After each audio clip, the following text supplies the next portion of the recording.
Hey, this is Dave DeCamp from antiwar.com. This is anti-war news for Monday, January 29th, 2024.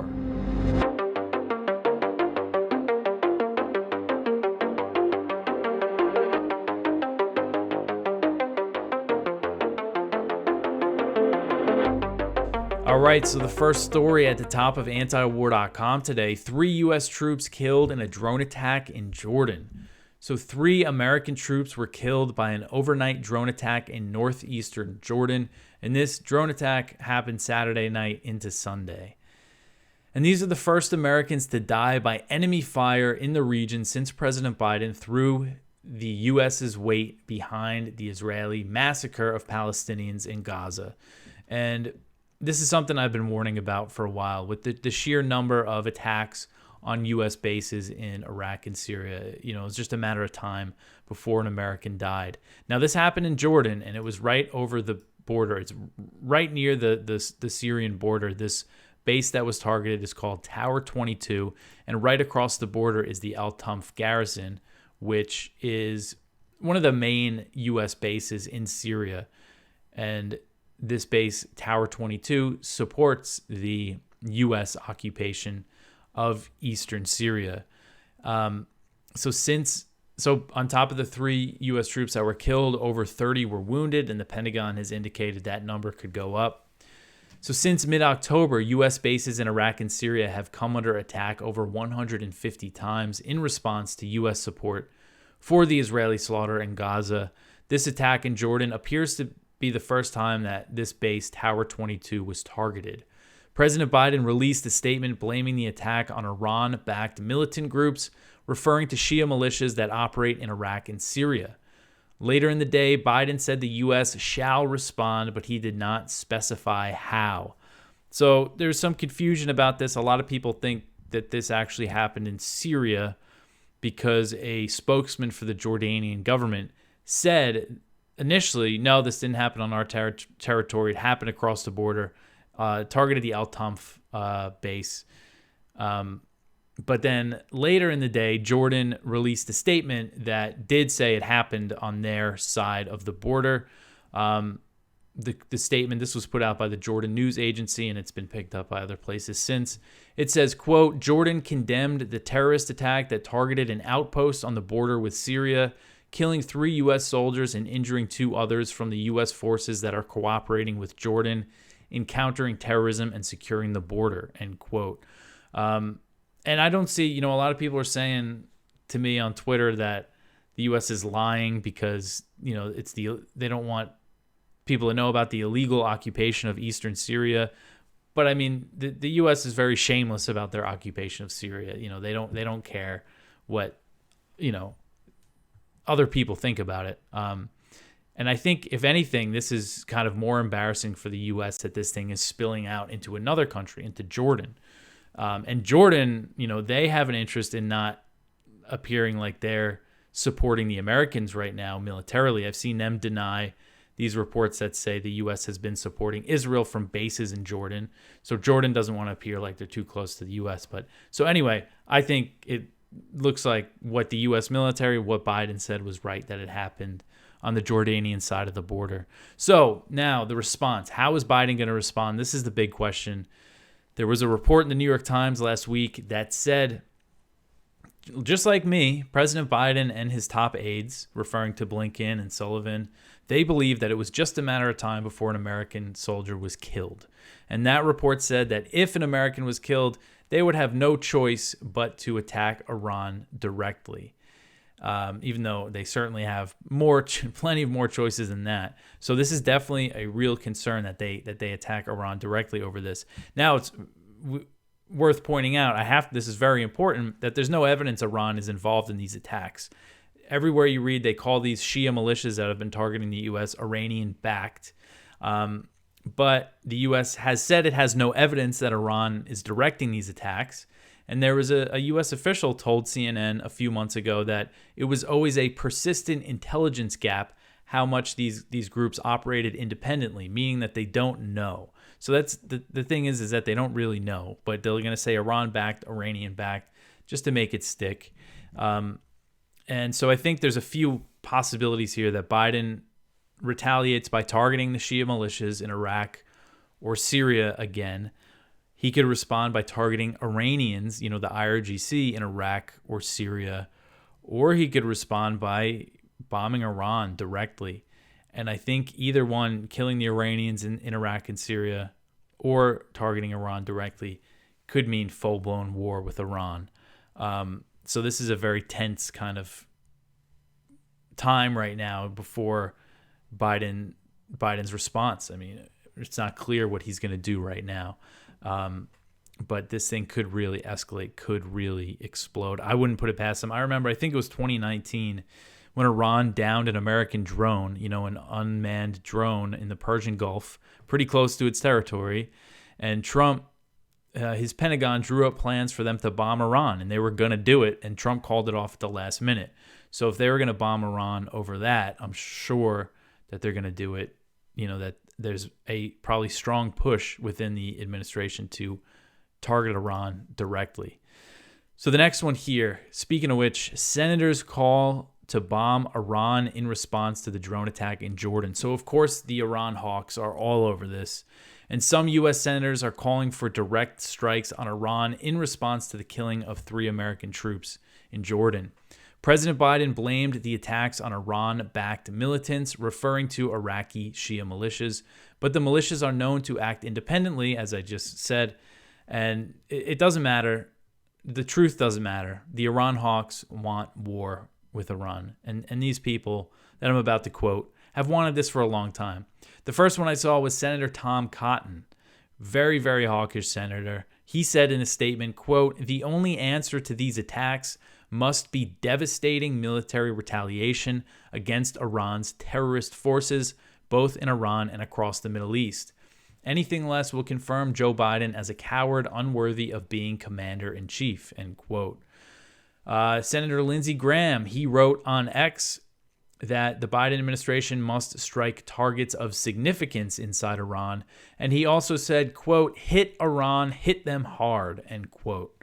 Senator John Cornyn, another Republican, so these are all Republicans, he also took to X to call for war with Iran. He just simply wrote, "Target Tehran." So these guys are calling for, they smell blood in the water and they want their war with Iran. The thing that really makes me sick about these guys is that they seem almost happy, how eager they are to jump on this, almost happy that these Americans were killed so they could get their war that they want. So again, of course there's going to be pressure from the Republican Iran hawks on Biden, and we'll see I haven't seen much from Democrats yet, but just don't have a good feeling about this, because considering what Biden's been doing with Yemen, I mean, he's just bombing away in Yemen. Doesn't matter how things are escalating. So I just wouldn't be surprised if he takes it directly to Iran. All right, so the next one here, lawmakers tell Biden that he must seek authorization to bomb Yemen. So nearly 30 bipartisan members of the House have sent a letter to President Biden urging him to get authorization from Congress before launching more strikes against the Houthis in Yemen. So this letter was led by Representative Ro Khanna, Democrat from California, and Warren Davidson, a Republican from Ohio. And they said that President Biden was violating the Constitution by launching this new war against the Houthis. They said, quote, "We believe the U.S.'s unauthorized strikes in Yemen violate the Constitution and U.S. statute. We ask that your administration outlines for us the legal authority used to conduct these strikes, and we urge your administration to seek more authorization from Congress before conducting any more unauthorized strikes in Yemen. As representatives of the American people, Congress must engage in robust debate before American service members are put in harm's way and before more U.S. taxpayer dollars are spent on yet another war in the Middle East. No president, regardless of political party, has the constitutional authority to bypass Congress on matters of war," end quote. I bet if Biden does choose to bomb Iran, of course, he's not going to try to get authorization from Congress. He's just going to go right ahead, and they're going to claim somehow that it's self-defense. So the U.S. has now bombed Yemen 10 times since January 12th. The UK joined the US in some of the strikes, but most have been unilateral American strikes. And the latest attack was conducted early Saturday morning, Yemen time, according to US Central Command. Excuse me. CENTCOM claimed that the strikes on Saturday targeted a Houthi anti-ship missile that was aimed at the Red Sea. Yemen's Al Masirah TV reported that the strikes targeted the Ras Issa port, which is Yemen's main oil and export terminal. The U.S. strikes have done nothing to deter the Houthis, as they have broadened their attacks on commercial shipping to include American and British vessels, and the attacks continued through the weekend. There was Houthi attacks. They hit a British-linked tanker that was on fire for, I believe, almost a whole day before it was extinguished. So just a complete mess over there in the Red Sea and Yemen. All right, so the next one here, Israeli ministers attend a Resettle Gaza conference. So a conference in Jerusalem on Sunday that called for the reestablishment of Jewish settlements in the Gaza Strip was attended by thousands of Israelis, including the members of the Knesset and ministers within the government of Prime Minister Benjamin Netanyahu. So, of course, Itamar Ben-Gvir, the Israeli National Security Minister and the leader of the Jewish Power Party, he was in attendance and he spoke at the rally. Finance Minister Bezalel Smotrich, the leader of the Religious Zionism Party, he also spoke at this conference, which was titled The Conference for the Victory of Israel, Settlement Brings Security, Returning to the Gaza Strip and Northern Samaria, which Northern Samaria is the West Bank. So Smotrich said in his little speech, quote, "We are rising. We have a nation of lions, and many children are returning there as combat fighters. We must make sure they return there as settlers to protect the people of Israel," end quote. So when he says return there, Israel had settlements in Gaza, and they pulled them out in 2005, the disengagement, and then just about a year or two later, they put Gaza under full military blockade. So Ben-Gvir said Israel must find a way to expel Palestinians from Gaza. He said, quote, "If we don't want another October 7th, we need to go back home and control Gaza. We need to find a legal way to voluntarily emigrate Palestinians and impose death sentences on terrorists. I turn to you, Prime Minister Netanyahu. This is time for brave decisions," end quote. So Israeli Communications Minister Shlomo Karhi, he's a member of Netanyahu's Likud party, of the ruling party in Israel. He also spoke at the conference, and he discussed the idea of voluntary emigration. And he said, quote, "Voluntary is at times a state you impose on someone until they give their consent," end quote. So basically saying, they call it voluntary, but it's not voluntary. If the Palestinians are going to have to flee, it's going to be because they're where they live is uninhabitable, and the choice is either death or fleeing Gaza. So other Israeli ministers were there, including the Minister of Construction and Housing, Yitzhak Goldknof, and Israeli Tourism Minister Chaim Katz. And again, you have Likud party members here. This isn't just Smotrich and Ben-Gvir, which the U.S. says, they're the extreme ones. Their opinions don't represent the government. But you had at least five ministers in the Israeli government at this conference saying these things. And according to Haaretz, the conference was opened with a speech from Rabbi Uzi Sharbag, who's the former leader of the Jewish Underground, which is a terrorist group that was active in the 1980s. I know their members were accused of plotting to blow up the Dome of the Rock at the Al-Aqsa Mosque. So Sharbag recently called for the liberation of Egypt's Sinai region up to the Nile River.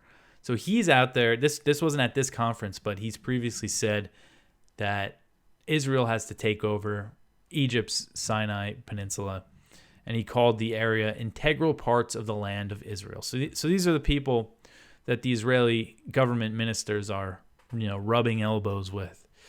All right, so the next one here, Israel says significant gaps remain after hostage deal talks.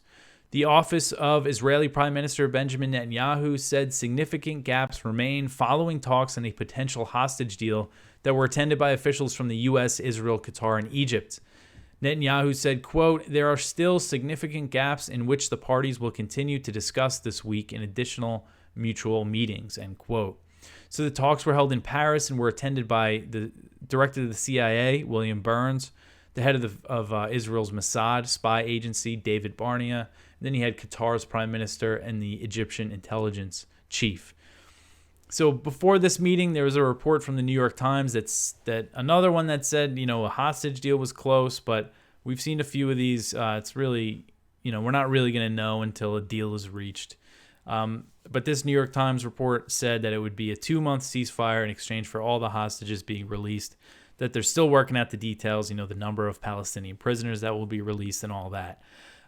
So far, Hamas has said they want a permanent ceasefire and they want all the troops to leave Gaza. Netanyahu's not going to go for that, of course. I find it hard to believe that Hamas is going to give up all the hostages just for a 2-month, but we'll see what happens. Just because if they did that, then they wouldn't have any leverage left at all.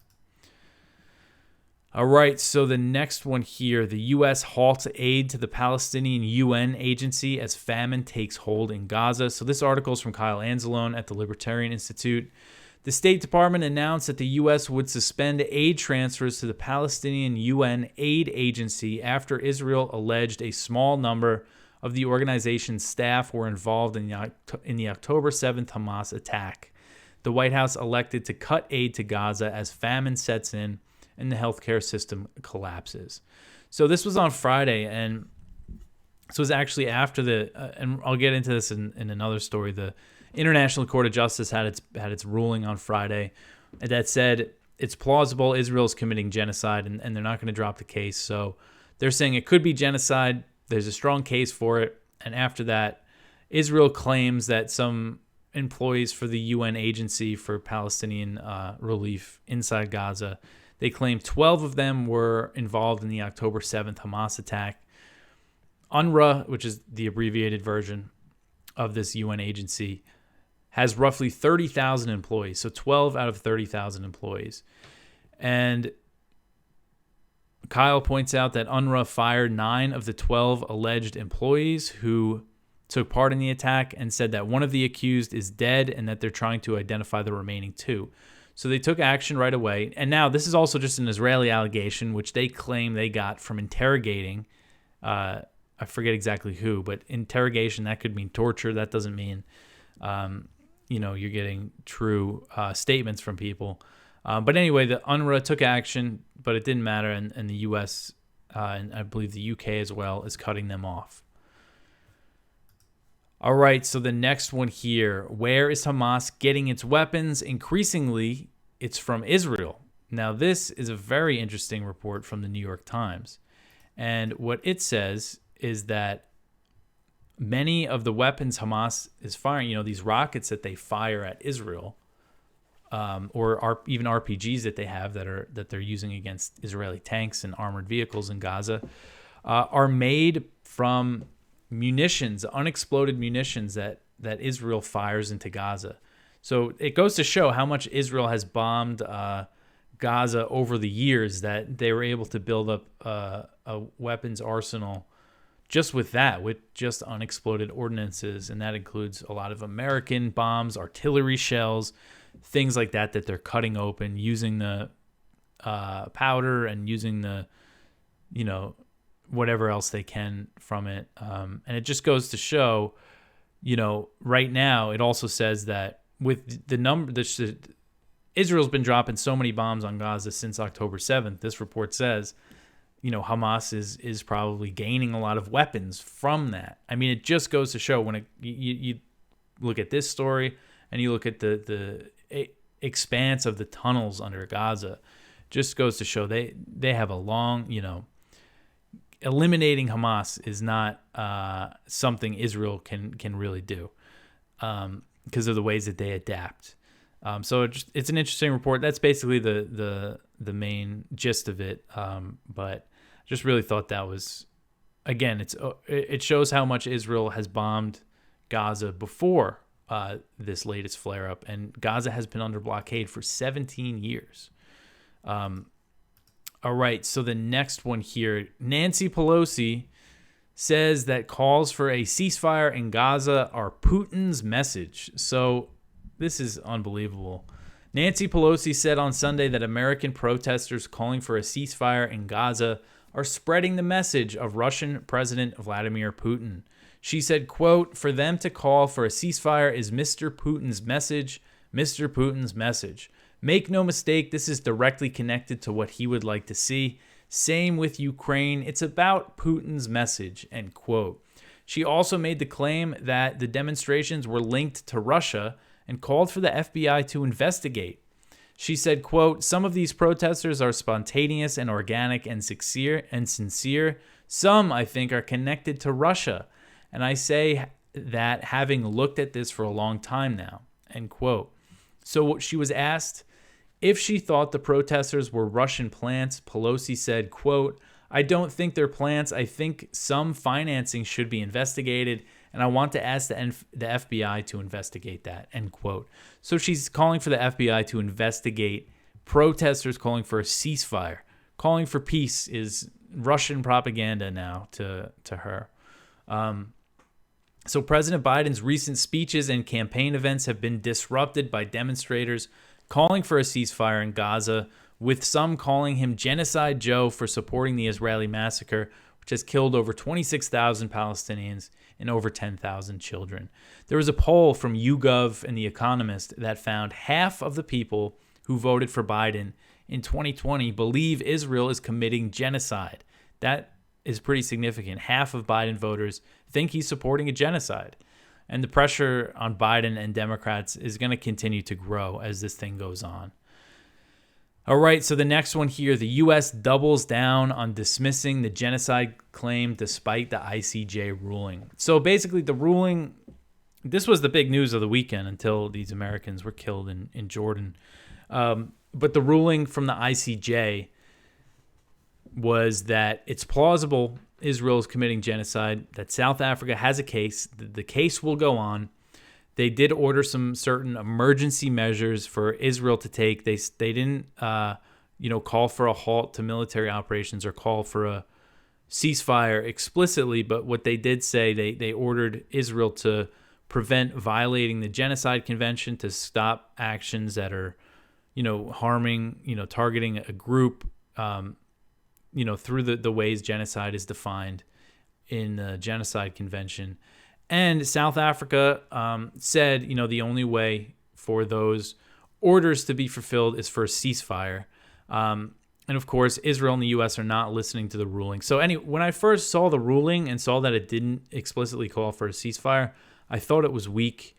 But then kind of reading the actual ruling and seeing what other people had to say, the fact that it's significant that the ICJ, the International Court of Justice, this UN court, is saying that Israel might be, committing a genocide here. And that means by implication that, of course, the U.S. could be supporting a genocide. I think at this point it's clear that that is what's happening. And, of course, the actual court ruling is going to take a few years. But I think it was a big blow to the U.S. and Israel on the, international scene. But the White House has brushed aside the ICJ ruling that Israel must prevent genocidal acts against Gaza and will continue to double down on its unconditional support for Israel's war in Gaza. And this was said by John Kirby, the National Security Council spokesman. He said Israel has the right to defend itself despite the ICJ's same-day interim decision accusing Israel of genocidal acts in Gaza. In response to a question from the press on whether the Biden administration stands by the words characterizing those allegations as meritless, counterproductive, and completely without any basis in fact whatsoever, Kirby replied, yes. So still saying that the ruling is meritless. The spokesman then revealed the White House's complete disregard for the ICJ's interim ruling, stating that, quote, "It has not been found that they are committing genocide. We have no indication that that is going on, that they are deliberately exterminating the people of Gaza," end quote. So he still, just deny. That's the way that the U.S. is going to go with this. All right, so the next one here, U.S. judge hears a suit saying that Biden failed to stop Gaza genocide. So this is an article from Middle East Eye, and it says a federal judge in Oakland, California is studying testimony heard in a lawsuit against President Biden, who is being sued by a group of American Palestinians and aid groups accusing him of failing to prevent genocide in the Gaza Strip.